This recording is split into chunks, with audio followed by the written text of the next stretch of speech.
এগৰাকী সপ্তম শ্ৰেণীৰ ছাত্ৰগৰাকীয়ে নাজানে কি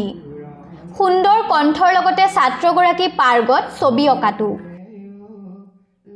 সপ্তম শ্ৰেণীত অধ্যয়ন কৰা ছাত্ৰগৰাকীৰ নাম বলেন লক্ষে কোনো সংগীতৰ বিদ্যালয়ত গান গোৱাৰ আনুষ্ঠানিক শিক্ষা নোলোৱাকৈ বলেনে সুন্দৰকৈ গাব পাৰে জনপ্ৰিয় কণ্ঠশিল্পী দীপেন বৰুৱাৰ গীত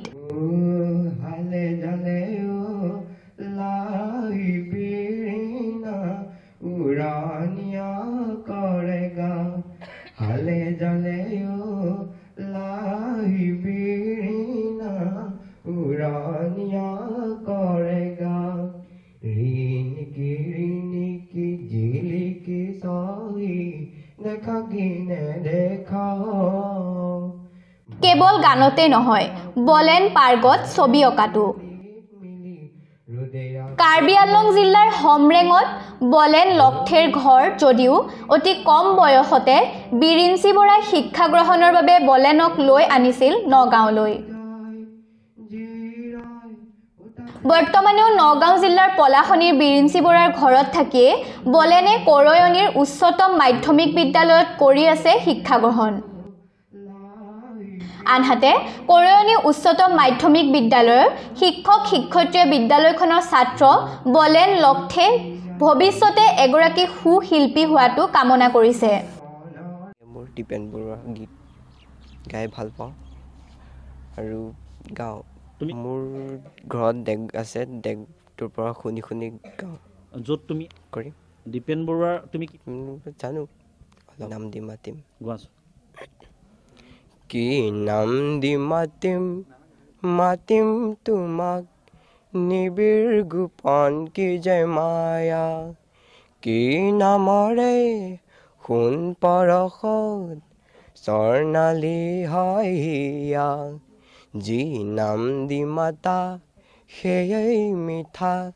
জীৱন মৰু তুমি ছায়া চম্পা বনৰ সুবাস লাগি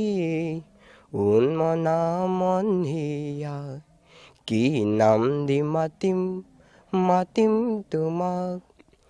মন আজি মোৰ যায় হ'বলৈ পলাশৰ এটি ফুল বনতে শুং মন আজি মোৰ যায় হ'বলৈ পলাশত এটি ফুল বিচাৰি মৌ প্ৰজাপতি মন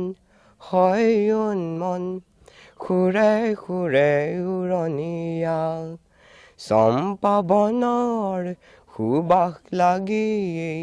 উন্মনা মন হিয়া কি নাম দি মাতিম তোমাক নিবিৰ গোপন কি জয় মায়া কি নামৰে সোণ পৰশত স্বৰ্ণালী হয় হিয়া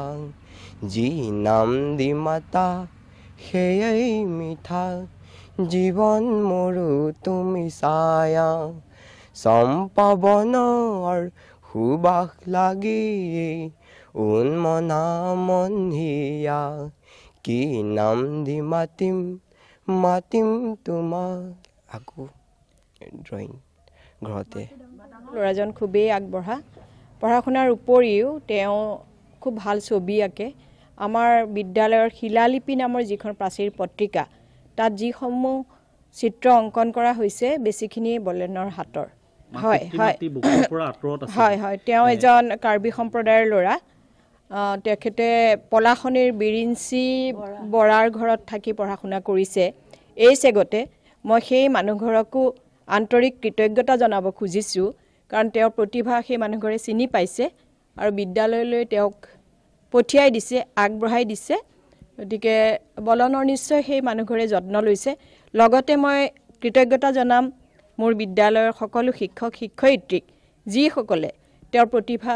চিনিব পাৰি তেওঁক সমাজলৈ আগবঢ়াই দিছে আৰু তেওঁ আমাৰ বিদ্যালয়ৰ গৌৰৱ বুলি আমি অনুভৱ কৰোঁ নগাঁৱৰ পৰা নিতুল দাসৰ ৰিপৰ্ট এনি টাইম 24